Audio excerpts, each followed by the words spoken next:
ओम शांति। 17 दिसंबर 2025 के ईश्वरीय महावाक्य। पहले सुनते हैं मुरली के मुख्य पॉइंट्स। बाबा ने कहा, तुम देवता बनने जा रहे हो तो हर बात में रॉयल्टी होनी चाहिए। खान पान आदि ना बहुत ऊंचा ना बहुत हल्का, एक रस हो। मनसा वाचा कर्मणा, हर बात में बहुत खुशी रहनी चाहिए। कोई को भी दुख नहीं देना। वाचा से दुख देना भी हिंसा है। देखो बाप कितना मीठा है, उनको कहा ही जाता है प्यार का सागर। तुमको भी ऐसा प्यारा बनना चाहिए। फिर बाबा ने कहा, जब दूसरों को आत्मा भाई देखेंगे तो फिर किसको दुख नहीं देंगे। मनसा में भी ऐसे ख्याल ना आए। ज्ञान की भूं भूं करते रहो। ज्ञान सुनाते सुनाते तुम किसी को भी विश्व का मालिक बना सकते हो। लास्ट में बाबा ने कहा, बच्चे अच्छी रीति पुरुषार्थ करो, भल खाओ पियो, साथ में दैवी गुण भी धारण करो। बाबा तुमको विश्व का मालिक बनाते हैं, फिर ऐसे बाप को याद क्यों नहीं करते। ये कभी नहीं कहना चाहिए कि फुर्सत नहीं मिलती। और अब सुनते हैं महावाक्यों को विस्तार से। मुरली का सार। मीठे बच्चे, तुम्हें मनसा वाचा कर्मणा बहुत बहुत खुशी में रहना है, सबको खुश करना है, किसी को भी दुख नहीं देना है। प्रश्न, डबल अहिंसक बनने वाले बच्चों को कौन सा ध्यान रखना है। उत्तर, पहला ध्यान रखना है कि ऐसी कोई वाचा मुख से ना निकले जिससे किसी को भी दुख हो, क्योंकि वाचा से दुख देना भी हिंसा है। दूसरा, हम देवता बनने वाले हैं, इसलिए चलन बहुत रॉयल हो। खान पान ना बहुत ऊंचा ना नीचा हो। गीत, निर्बल से लड़ाई बलवान की। ओम शांति। मीठे मीठे सिकिलधे बच्चों को बाप रोज रोज पहले समझाते हैं कि अपने को आत्मा समझ बैठो और बाप को याद करो। कहते हैं ना, अटेंशन प्लीज। तो बाप कहते हैं, एक तो अटेंशन दो बाप की तरफ। बाप कितना मीठा है। उनको कहा जाता है प्यार का सागर, ज्ञान का सागर। तो तुमको भी प्यारा बनना चाहिए। मनसा वाचा कर्मणा, हर बात में तुमको खुशी रहनी चाहिए। कोई को भी दुख नहीं देना है। बाप भी किसी को दुखी नहीं करते हैं। बाप आए ही हैं सुखी करने। तुमको भी कोई प्रकार का किसको दुख नहीं देना है। कोई भी ऐसा कर्म नहीं करना चाहिए। मनसा में भी नहीं आना चाहिए। परंतु यह अवस्था पिछाड़ी में होगी। कुछ न कुछ कर्मेंद्रियों से भूल होती है। अपने को आत्मा समझेंगे, दूसरे को भी आत्मा भाई देखेंगे तो फिर किसको दुख नहीं देंगे। शरीर ही नहीं देखेंगे तो दुख कैसे देंगे। इसमें गुप्त मेहनत है। यह सारा बुद्धि का काम है।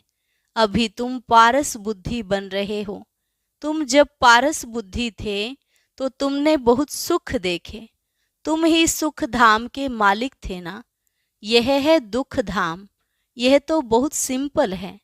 वह शांति धाम है, हमारा स्वीट होम। फिर वहां से पार्ट बजाने आए हैं। दुख का पार्ट बहुत समय बजाया है, अब सुख धाम में चलना है। इसलिए एक दो को भाई भाई समझना है। आत्मा आत्मा को दुख नहीं दे सकती। अपने को आत्मा समझ आत्मा से बात कर रहे हैं। आत्मा ही तख्त पर विराजमान है। यह भी शिव बाबा का रथ है ना। बच्चियां कहती हैं, हम शिव बाबा के रथ को श्रृंगारते हैं, शिव बाबा के रथ को खिलाते हैं, तो शिव बाबा ही याद रहता है। वह है ही कल्याणकारी बाप। कहते हैं, मैं 5 तत्वों का भी कल्याण करता हूँ। वहाँ कोई भी चीज कभी तकलीफ नहीं देती है। यहाँ तो कभी तूफान, कभी ठंडी, कभी क्या होता रहता है।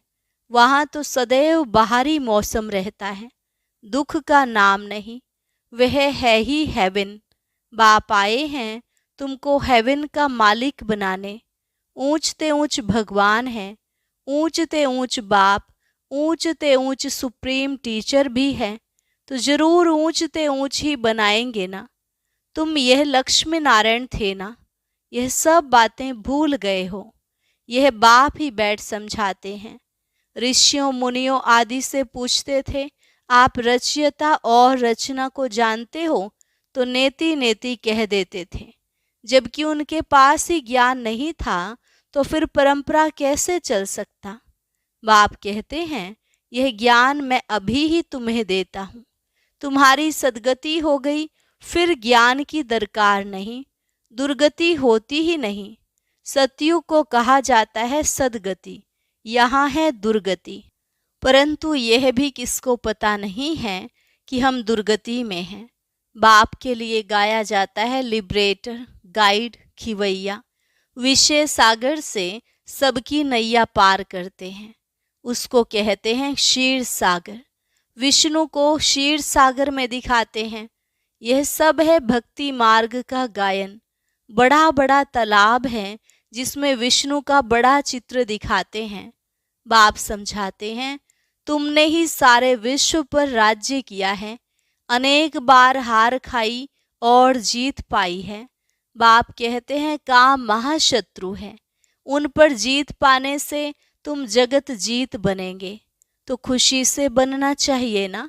भल गृहस्थ व्यवहार में प्रवृत्ति मार्ग में रहो, परंतु कमल फूल समान पवित्र रहो। अभी तुम कांटों से फूल बन रहे हो। समझ में आता है, यह है फॉरेस्ट ऑफ थॉर्न्स, कांटों का जंगल। एक दो को कितना तंग करते हैं, मार देते हैं। बाप मीठे मीठे बच्चों को कहते हैं, तुम सबकी अब वानप्रस्थ अवस्था है। छोटे बड़े सबकी वानप्रस्थ अवस्था है। तुम वाणी से परे जाने के लिए पढ़ते हो ना। तुमको अभी सतगुरु मिला है, वह तो वानप्रस्थ में तुमको ले ही जाएंगे। यह है यूनिवर्सिटी। भगवानुवाच है ना, मैं तुमको राजयोग सिखलाकर राजाओं का राजा बनाता हूँ। जो पूज्य राजाएं थे वही फिर पुजारी राजाएं बनते हैं। तो बाप कहते हैं, बच्चे अच्छी रीति पुरुषार्थ करो, दैवी गुण धारण करो।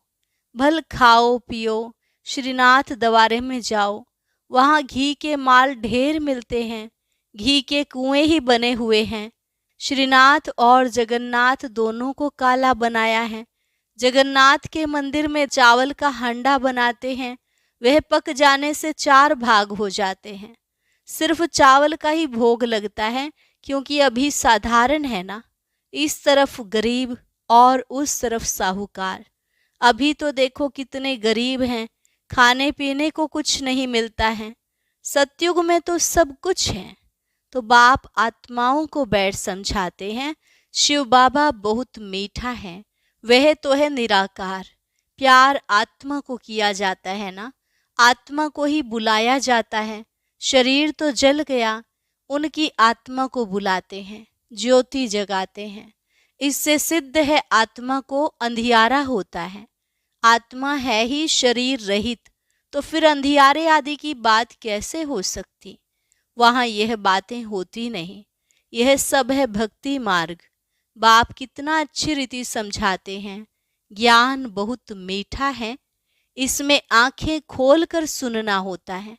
बाप को तो देखेंगे ना। तुम जानते हो शिव बाबा यहाँ विराजमान है, तो आंखें खोल कर बैठना चाहिए ना। बेहद के बाप को देखना चाहिए ना। आगे बच्चियां बाबा को देखने से ही ध्यान में चली जाती थी। आपस में भी बैठे बैठे ध्यान में चले जाते थे। आंखें बंद और दौड़ती रहती थी। कमाल तो थी ना। बाप समझाते रहते हैं, एक दो को देखते हो तो ऐसे समझो हम भाई आत्मा से बात करते हैं, भाई को समझाते हैं। तुम बेहद के बाप की राय नहीं मानेंगे। तुम यह अंतिम जन्म पवित्र बनेंगे तो पवित्र दुनिया के मालिक बनेंगे। बाबा बहुतों को समझाते हैं। कोई तो फट से कह देते हैं, बाबा हम जरूर पवित्र बनेंगे। पवित्र रहना तो अच्छा है। कुमारी पवित्र है तो सब उनको माथा टेकते हैं। शादी करती है तो पुजारी बन पड़ती है, सबको माथा टेकना पड़ता है। तो प्योरिटी अच्छी है ना, प्योरिटी है तो पीस प्रॉस्पेरिटी है, सारा मदार पवित्रता पर है। बुलाते भी हैं, हे पतित पावन आओ। पावन दुनिया में रावण होता ही नहीं, वह है ही राम राज्य। सब शीरखंड रहते हैं, धर्म का राज्य है, फिर रावण कहाँ से आया। रामायण आदि कितना प्रेम से बैठ सुनाते हैं, यह तो सब है भक्ति। तो बच्चियां साक्षात्कार में डांस करने लग पड़ती हैं। सच की बेड़ी का तो गायन है, हिलेगी लेकिन डूबेगी नहीं। और कोई सत्संग में जाने की मना नहीं करते, यहाँ कितना रोकते हैं। बाप तुमको ज्ञान देते हैं, तुम बनते हो बीके। ब्राह्मण तो जरूर बनना है, बाप है ही स्वर्ग की स्थापना करने वाला, तो जरूर हम भी स्वर्ग के मालिक होने चाहिए।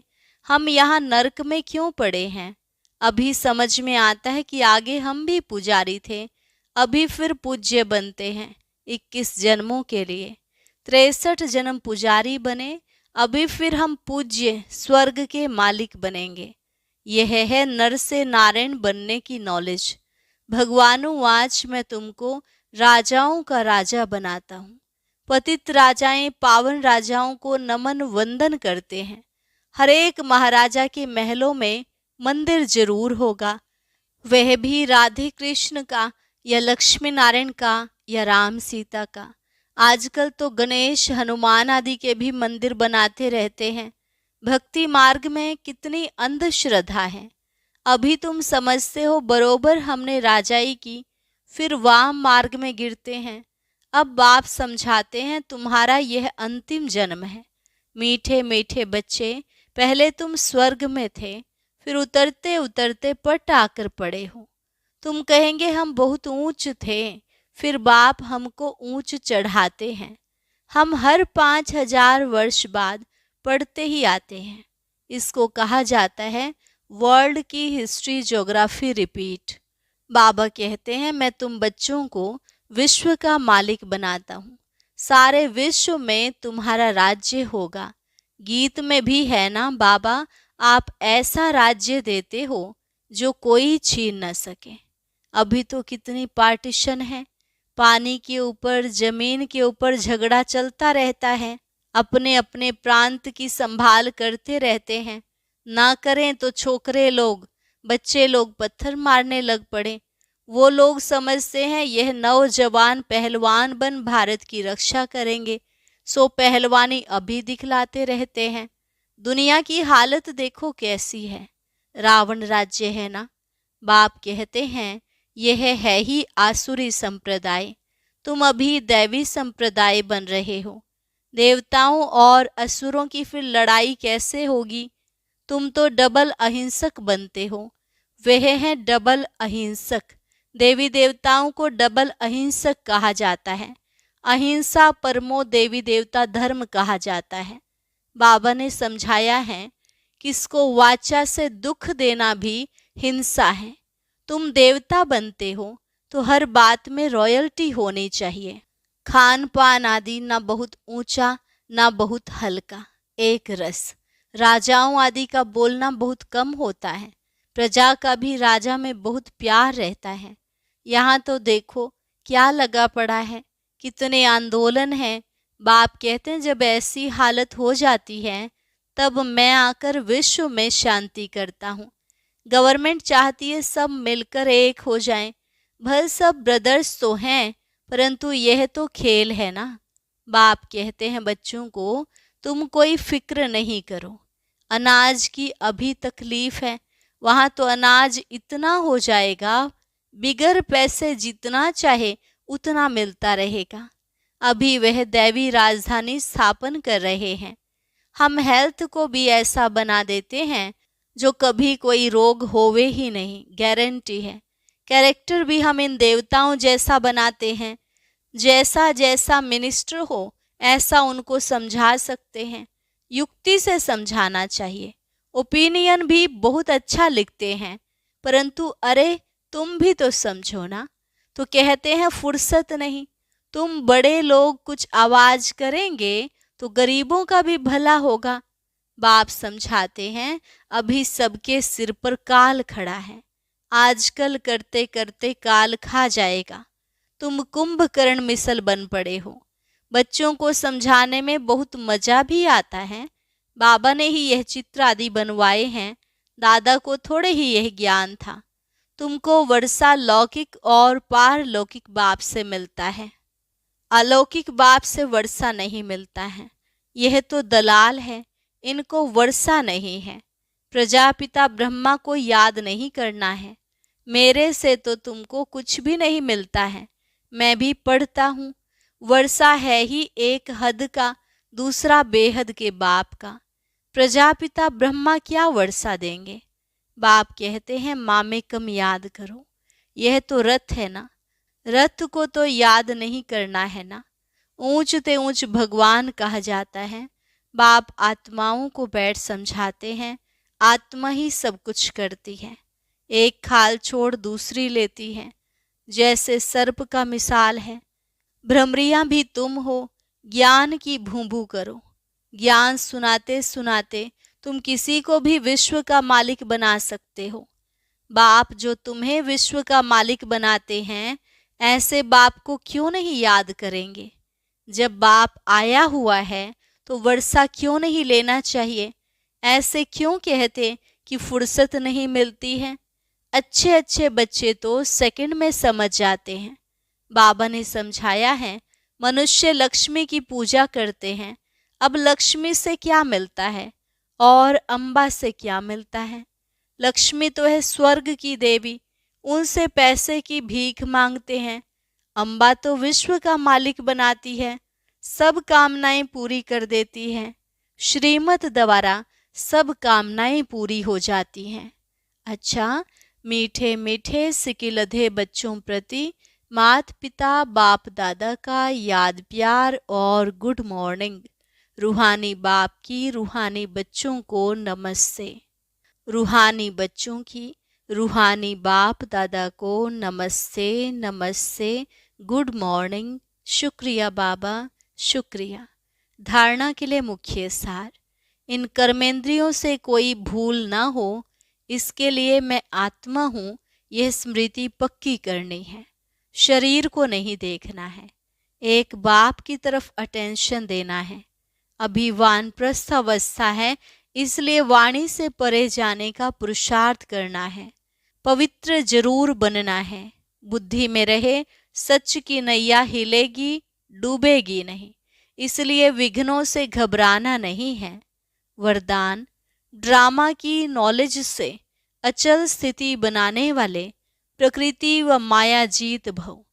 ड्रामा की नॉलेज से अचल स्थिति बनाने वाले प्रकृति व माया जीत भव। प्रकृति व माया द्वारा कैसा भी पेपर आए, लेकिन जरा भी हलचल ना हो। यह क्या, यह क्यों, यह क्वेश्चन भी उठा, जरा भी कोई समस्या वार करने वाली बन गई तो फेल हो जाएंगे। इसलिए कुछ भी हो, लेकिन अंदर से यह आवाज निकले कि वहाँ मीठा ड्रामा, वहाँ हाय क्या हुआ, यह संकल्प भी ना आए। ऐसी स्थिति हो जो कोई संकल्प में भी हलचल ना हो, सदा अचल अडोल स्थिति रहे, तब प्रकृति जीत और माया जीत का वरदान प्राप्त होगा। स्लोगन, खुशखबरी सुनाकर खुशी दिलाना यही सबसे श्रेष्ठ कर्तव्य है। खुशखबरी सुनाकर खुशी दिलाना यही सबसे श्रेष्ठ कर्तव्य है। अव्यक्त इशारा, अब संपन्न व कर्मातीत बनने की धुन लगाओ। महारथियों का पुरुषार्थ अभी विशेष इसी अभ्यास का है। अभी अभी कर्म योगी, अभी अभी कर्मातीत स्टेज। पुरानी दुनिया में, पुराने अंतिम शरीर में किसी भी प्रकार की व्याधि अपनी श्रेष्ठ स्थिति को हलचल में ना लाए। स्वचिंतन, ज्ञान चिंतन, शुभ चिंतक बनने का चिंतन ही चले, तब कहेंगे कर्मातीत स्थिति। अच्छा, और अभी सुनते हैं आज का अव्यक्त ज्ञान मोती।